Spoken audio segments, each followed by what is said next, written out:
آج ہم قرآن کریم میں بنی اسرائیل کے ایک بڑے دلچسپ واقعے پر بات کر رہے ہیں، وہ من و سلویٰ کا نزول۔ جی بالکل۔ ہمارے پاس سورۃ البقرہ کی آیت ہے اور تفاسیر بھی ہیں۔ پس منظر تو یہی ہے نا کہ بنی اسرائیل صحرا میں تھے، صحرائے طے میں۔ جی ہاں، 40 سال کا عرصہ، اور اللہ نے انہیں وہاں خاص نعمتیں دیں۔ اس پر ذرا تفصیل سے بات کرتے ہیں۔ ضرور۔ تو یہ صحرائے طے والا معاملہ کیا تھا؟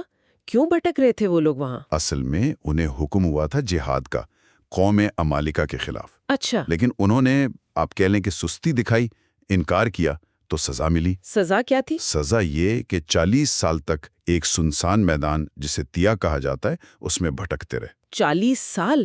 وہاں تو کچھ بھی نہیں تھا، نہ سایہ، نہ پانی، نہ کھانا۔ کچھ بھی نہیں۔ تو حضرت موسیٰ علیہ السلام نے دعا کی، اللہ نے ان کی دعا قبول کی۔ پہلے تو بادلوں کا سایہ کر دیا، یعنی غمام، تاکہ دھوپ نہ گئے۔ بالکل، اور رات کو روشنی کے لیے ایک نور کا ستون بھی۔ اور پھر کھانے کا بندوبست کیا۔ ہاں، یہ من و سلویٰ۔ ہاں، قرآن میں ہے وَأَنزَلْنَا عَلَيْكُمُ الْمَنَّ وَالسَّلْوَىٰ۔ یہ من کیا تھا؟ اس پر تو مختلف باتیں ملتی ہیں تفاسیر میں۔ جی، اختلاف ہے۔ اکثر مفسرین تو کہتے ہیں کہ ترنجبین جیسی کوئی چیز تھی، میٹھی سی، شبنم کی طرح گرتی تھی۔ اچھا، کچھ نے کہا کہ پتلی چپاتیاں تھیں۔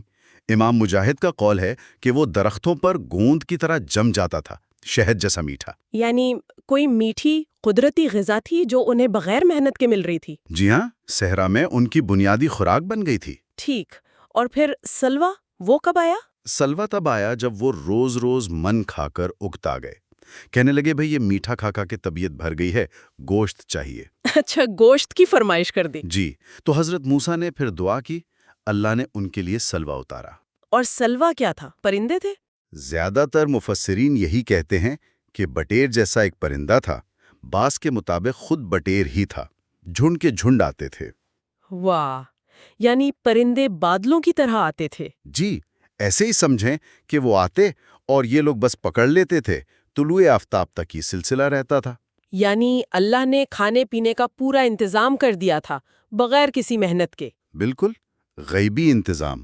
تو پھر ان سے کیا تقاضا تھا؟ کیا حکم تھا انہیں؟ حکم بڑا واضح تھا، کُلُوا مِن طیبات ما رزقناکم، جو پاک چیزیں ہم نے دی ہیں وہ کھاؤ۔ ٹھیک ہے۔ اور ساتھ میں ایک ہدایت تھی کہ روز کا روز لو، اگلے دن کے لیے جمع مت کرو۔ ذخیرہ اندوزی سے منع کیا گیا تھا؟ جی، سوائے جمعے کے دن کے۔ اس دن 2 دن کا لے سکتے تھے کیونکہ ہفتے کو کچھ نہیں آتا تھا۔ یہ تو بڑی سیدھی سی شرط لگتی ہے۔ روز تازہ کھانا مل رہا ہے، بس لالچ نہیں کرنا۔ کیا انہوں نے مانی یہ بات؟ افسوس کی بات ہے، نہیں، یہی وہ غلطی کر گئے۔ اچھا، کیا کیا انہوں نے؟ انہیں ڈر لگ گیا کہ کہیں یہ ملنا بند نہ ہو جائے، تو اللہ کے حکم کے خلاف انہوں نے جمع کرنا شروع کر دیا، ذخیرہ اندوزی۔ اوہ، یعنی اللہ پر بھروسہ کرنے کے بجائے مستقبل کا خوف ان پر حاوی ہو گیا۔ بالکل۔ تو اس کا نتیجہ کیا نکلا پھر؟ نتیجہ؟ ہاں، نتیجہ یہ نکلا کہ ایک تو وہ نعمتیں ہی بند ہو گئیں، من و سلویٰ کا آنا رک گیا۔ فوراً؟ جی، اور دوسرا یہ کہ جو وہ جمع کرتے تھے نا، وہ خراب ہو جاتا تھا، سڑ جاتا تھا۔ سڑ جاتا تھا؟ ہاں، تفاسیر میں ایک حدیث بھی آتی ہے، امام احمد، بخاری اور مسلم کی روایت ہے کہ اگر بنی اسرائیل نہ ہوتے تو کھانا اور گوشت کبھی نہ سڑتا۔ اللہ اکبر، یعنی ان کی اس حرکت کی وجہ سے یہ خرابی پیدا ہوئی۔ جی، اور قرآن میں جو اللہ نے فرمایا وَمَا ظَلَمُونَا وَلَٰكِن كَانُوا أَنفُسَهُمْ يَظْلِمُونَ، انہوں نے ہمارا کچھ نہیں بگاڑا بلکہ اپنا ہی نقصان کیا۔ تو وہ نقصان یہی تھا؟ بالکل، اللہ کا کیا نقصان ہونا تھا؟ انہوں نے ناشکری کی، نافرمانی کی، تو اپنا ہی نقصان کیا۔ ایک تو آخرت میں سزا کے حقدار ٹھہرے، اور دنیا میں وہ رزق کھو بیٹھے جو بیٹھے بٹھائے مل رہا تھا، جس کی انہیں اس صحرا میں سخت ضرورت تھی۔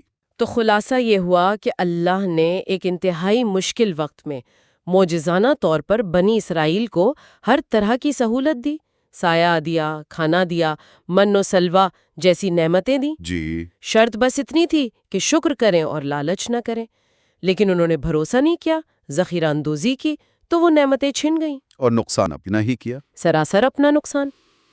یہ واقعہ ہمیں بھی بہت کچھ سوچنے پر مجبور کرتا ہے نا؟ بالکل، ایک تو یہ کہ جب نعمت ملے تو شکر کتنا ضروری ہے، اور دوسرا یہ بھی غور طلب بات ہے کہ کہیں ایسا تو نہیں کہ بہت زیادہ آسانی یا فراوانی ہی انسان کو ناشکرا بنا دیتی ہے یا مستقبل کے وہم میں ڈال دیتی ہے۔ یعنی نعمت کا ملنا اور اس کا باقی رہنا شاید ہمارے اپنے رویے پر، ہمارے ظرف پر منحصر ہے۔ جی ایسا ہی لگتا ہے۔